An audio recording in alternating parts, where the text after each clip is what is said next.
Lunar Cop's a 1995 sci-fi action film from director Boaz Davidson. This is one of the more unique maxploitation films out there. The movie begins exactly where you would expect a movie called Lunar Cop to open. The moon. Well, not exactly the moon. Just some blue color-corrected footage of the desert instead. Lunar Cop, the cop who only comes out at night. In the not-too-distant future. 2050 AD, some sort of awful catastrophe happened on Earth, and everyone had to move to the moon. In the base, Captain Joe Brody is awakened by his alarm clock, Xena. He hits a switch to get his hungry man prison breakfast. As a reminder that he's on the moon, he opens up his space window. Joe tries to flirt with Xena, but gets shot down. You know that female cyborgs are off limits to personnel below level 8. Gotta level up to get yourself a pleasure bot, son! Joe gets a lift with Jackie Stallone to level 3 of the moon base. In the future, our leaders are all dressed up like they're in a marching band. This guy's talking about the Big Burn, which is what destroyed everything on Earth. He announces that their scientists have developed a formula to repair the Earth's atmosphere. It is called the Amaranth. Oh no. It's gonna cause Earth to get flooded by a bunch of simps, isn't it? He tells them they're gonna launch the Amaranth, which will fix the ozone layer, and then everyone can return to Earth. One of the other guys brings up that there's a bunch of savages who still live on the planet, descendants of the people who weren't able to escape to the moon. Just then, mutiny! Space mutiny! Joe kills the terrorists. Buster Poindexter, no! Man, these space bases sure are flimsy. He then meets up with the cyborg cop. Wait, this is yet another movie that misuses the word cyborg. A cyborg is a living organism that is part machine, something like characters in Shadowrun, where they're humans that are enhanced with robot parts. What this guy is an android, a humanoid robot made with flesh-like material. Should they be using projectile weapons in a space base? Seems like a really bad idea. The duo get the terrorists to surrender, but Stopper executes all of them except for their leader. I only need one. I only need one. Aragon interrogates the survivor. He tells them they're from Earth and they infiltrated the moon base to steal the Amaranth. The leaders decide to send Joe down to Earth to retrieve the Amaranth. Brody then appears on Earth in Mad Max mode. Over in a small encampment, Thora is delivering vegetables. Her delivery is interrupted by the Rough Boys. Somewhere, Pete Townsend wants to bite and kiss them. The Rough Boys arrive and shoot up the joint. Yeah! Food is scarce, so let's ruin a bunch of it! They're led by the evil maniac, Kay. Kay? Not Bone Shredder, Overdog, or Humongous? Alright. Kay goes to talk to the old man. Shoot him. Shoot him! They're gonna kill everyone if you don't. If you just blast Kay point blank with a shotgun, it might actually scare off his underlings. Thora tries to stand up to him, but oh no. Every kiss begins with K. I told you to shoot him. The love fest is interrupted by Joe. Lunar Cop! Joe takes the baddies out and chases after the one who got away. He beats up the henchman Milo and just lets him leave. Oh, you'll regret this. You're gonna regret this. See? Even he's telling you it's a stupid idea to let him go. Thor is guarding Kay. Shoot him. Even the Lunar Cop's telling you to do it. Shoot him. Oh, good grief. This movie would be about an hour shorter if they would just kill the bad guys. Kay goes to leave, and Joe blows up his motorcycle, which turns him into Yosemite Sam.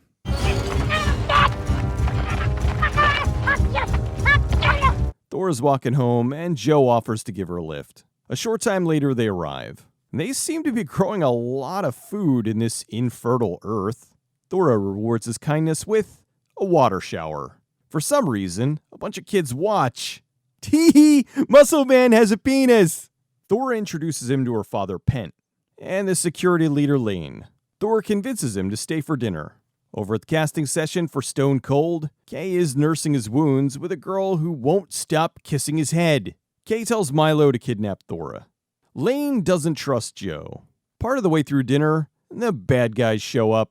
Oh wow, maybe we shouldn't put these dirt ramps right next to our camp. The bad guys trash the joint. How has a settlement survived for so long with no well-implemented security measures? 2 guys in a water tower that didn't notice a team of motorcycles driving towards them in the desert. In the middle of the afternoon! Joe pretty much takes out the bad guys single-handedly. He then rescues Thora from Milo. He chases after him and gets shot. Milo failed his mission, so Kay beats him with a flaming stick. Joe wakes up and Thora tells him she's tended to his wounds. You've lost a lot of blood. I've given you some herbs. I rubbed herbs on your wounds. You'll be fine. Meanwhile, the leaders of the town are up to no good. Looks like they're the ones who took the Amaranth. Joe calls the moon base to update them about his mission.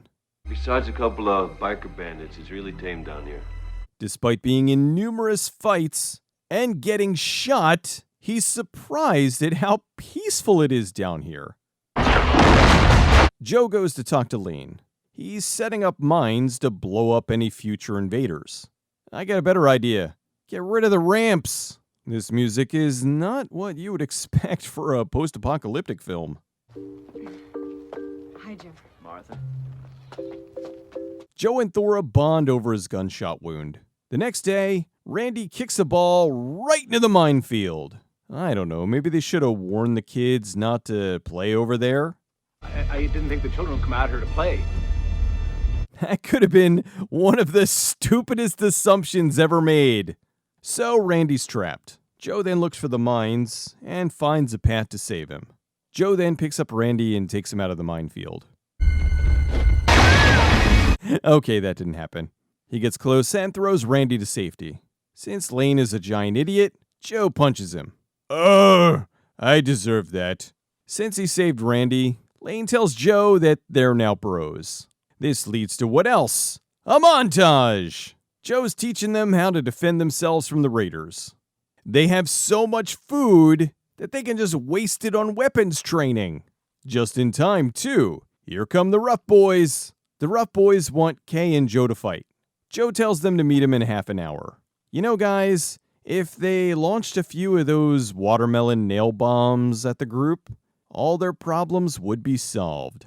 30 minutes later, they send Joe out on an ATV. Only it's a ruse! Joe blows it up for no reason whatsoever.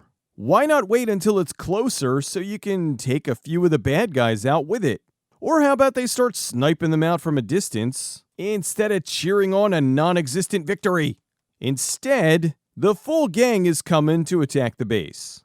They kill some of the baddies, but they still manage to infiltrate the base. Why are you cheering? This is going horribly! Joe fights Milo and finally kills him. Somehow, Lane deflects bullets with his gun. Now Joe faces off with Kay. The duo fight and Joe impales him. He kicks him off, and Kay falls into a secret compartment. So now all the bad guys are dead, but there's still 30 minutes left in the movie. Joe goes into the room and finds the secret Amaranth lab. Joe feels betrayed because they're the terrorists who stole the Amaranth. And Thora feels betrayed because Joe is from the moon. Go ahead, Joe. Shoot me in the back. I have a feeling he's already given her a back shot. Pent tells Joe the truth. The moon base was going to release a virus to kill everyone on the planet before releasing the Amaranth. They stole it so they could release it and save the planet without killing everyone living on it. Joe calls the moon base. Since Joe won't kill everybody, they send Stopper to complete the mission. Joe apologizes to Thora. Oh, you're so good looking, I can't be mad at you. Stopper finds the old man and blows up his home. Then, this happens. So he dug a hole and waited underground for Thora to arrive. What?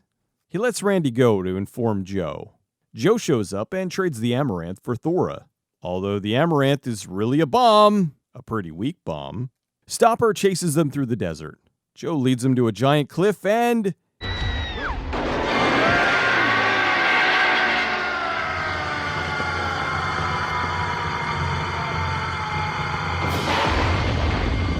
Death by Excitebike. They head back to the launch site with the Amaranth. That night, Thor is asking if Joe has a girlfriend on the moon. So then, sex. The next day, Joe tells them he's in love with Thora. Pent then tells him the shocking truth. Thor is a cyborg. What? But that's not the worst of it. They smuggled the Amaranth in Thora. So when they remove it, she'll die. But she's a cyborg. Why can't they just repair her? Joe goes to tell her the news. Oh boy, this isn't going to be easy. On the plus side, I can't get you pregnant. Here's Stopper. This guy is indestructible, which is why I don't buy that Thora can just die. What's his hair made out of? Joe shoots him, runs him over with his motorcycle, drags him through the desert, and he's still alive. The two battle it out next to, Big Red Distillery. Joe flips him into the stuff and shoots him with his mega weapon, which blows him up. Joe then goes to shut down Thora. They remove the Amaranth and shoot it into the atmosphere. Be gone, sucks! They then have a funeral for Thora. Everyone's sad, but then it's raining? Whatever. She's dead, but we've got rain! Joe then drives off to his next adventure. Lunar Cop was shot mostly in Johannesburg, South Africa. In some territories, it was released as Solar Force. This is one of the later entries into the Maxploitation post-apocalyptic genre, where the spin was that the Earth was a desolate wasteland that was saved by a cop from the moon. Kinda silly when you put it like that. Joe was played by Michael Pare. Pare started acting all the way back in the 1981 made-for-TV movie, Crazy Times. He then had a long run on the hit TV series The Greatest American Hero. In 1983, he gained a lot of attention for his first theatrical movie, the very underrated Eddie and the Cruisers. However, it was the role of Tom Cody in 1984's Streets of Fire that really gave him widespread attention. Since then, he's been in over 250 projects, everything from the Philadelphia Experiment to Hope Floats. In Lunar Cop, the writer was Terrence Pare. There's no info, and the only thing that Terrence has worked on is this. So I'm assuming that it was Michael's brother. The first villain in the movie is the classic bad guy, Billy Drago. Drago started acting all the way back in 1979 with the TV movie No Other Love. He gained a lot of attention as Frank Nitti in the 1987 blockbuster The Untouchables. He's also a consistently great character actor, with over 100 credits to his name. The other villain in the film is Robin Smith, who played Stopper. He's been in tons of movies, from American Ninja 4 to Cyborg Cop 2. The movie was released under the studio New Image. Director Boaz Davidson has done a variety of films, from Lemon Popsicle to American Cyborg Steel Warrior. Lunar Cop was the second to last film he directed. After that, he started to focus more on producing, which has been much more successful for him. He's produced over 180 productions, from The Expendables to The Hitman's Bodyguard. Lunar Cop is a fun entry in the post-apocalyptic catalog. It's got good actors, a handsome lead, and a few genuine left turns that I wasn't expecting. I do feel like there was room left over at the end for a part 2. Maybe the sequel could have had him going back to the moon to get the parts to repair his cyborg girlfriend. They could have even brought back Stopper as an upgraded model. Oh well, as it is, it's an entertaining one and done. Sometimes, that's good enough.